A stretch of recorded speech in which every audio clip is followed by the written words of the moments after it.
Hello fellow gardeners, we're here on the close to the greenhouses. Going to show you a fertilizer machine I made up. Several people have called me wanting to know what they can do about fertilizing.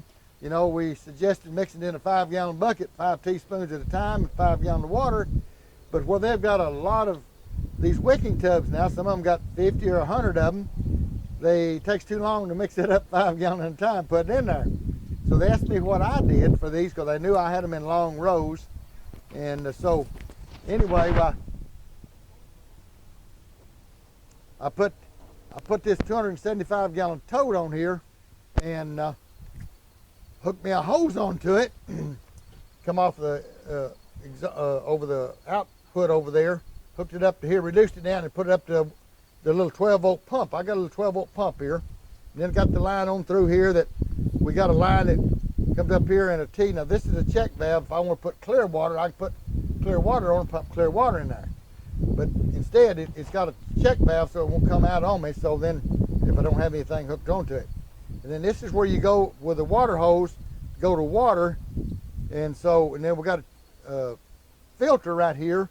If we're going to hook on and go to our drip tapes, that's on the top of the pipes, top of the buckets that we showed you a couple, 3 weeks ago.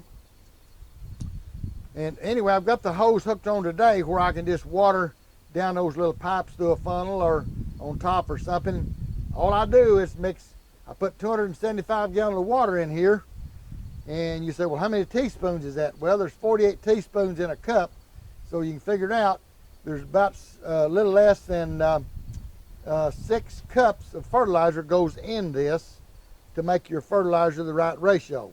So we put nearly 6 cups of fertilizer in here, 275 gallons of water, and then we stir it up, and then we turn this pump on, and this little old pump runs off a 12-volt battery. So we just hook it over here on this battery like that. Here's the little pump running. You can see what I got. I got water running here. This is the easiest way I know of to make you a homemade system to water. Now we can hook this hose up to our drip tape and let it pump against the pressure on them drip tapes, and it still goes on and fills the tanks up. So you got a couple of different ways to do this. I'm gonna turn this water off. I don't need to be wasting this fertilizer. See, your pump will automatically stop whenever when you got water pressure and not using any.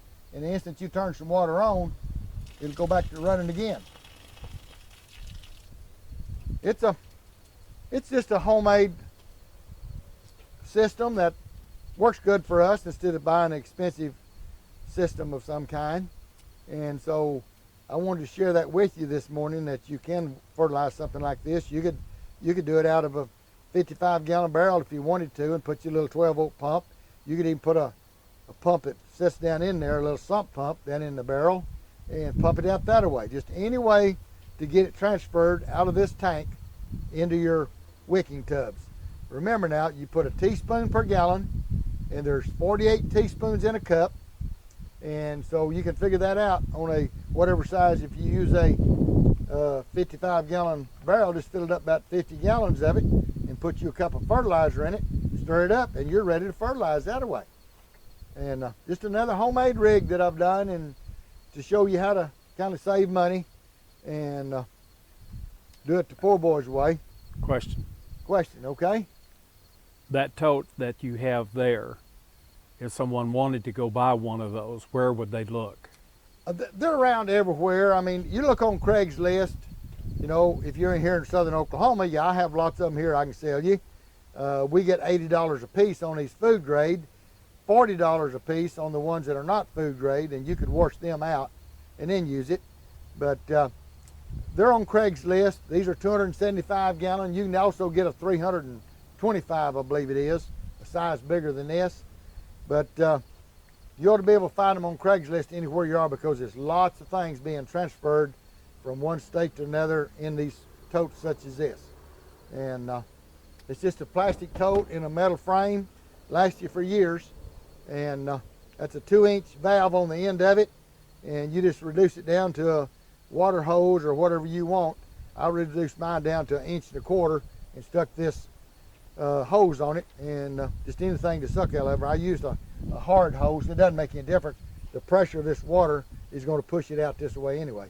And that's just a cheap way to do it.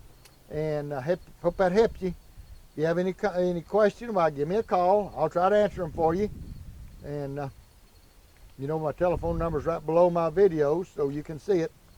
And y'all have a good day. If you like this, punch the button, ring the bell, subscribe, and we'll make you another video.